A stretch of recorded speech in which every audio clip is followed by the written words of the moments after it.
Aê, Malukovski, quem diria, hein? Virei vaca louca. Muito louca.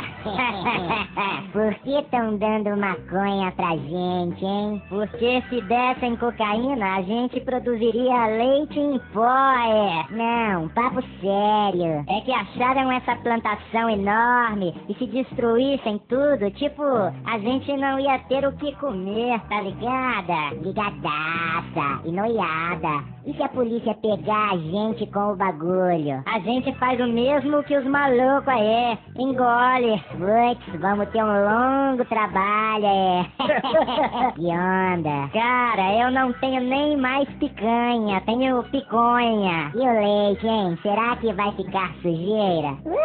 Tá mamado. Ih, sujou. O de menor tá doidão, Muito louca.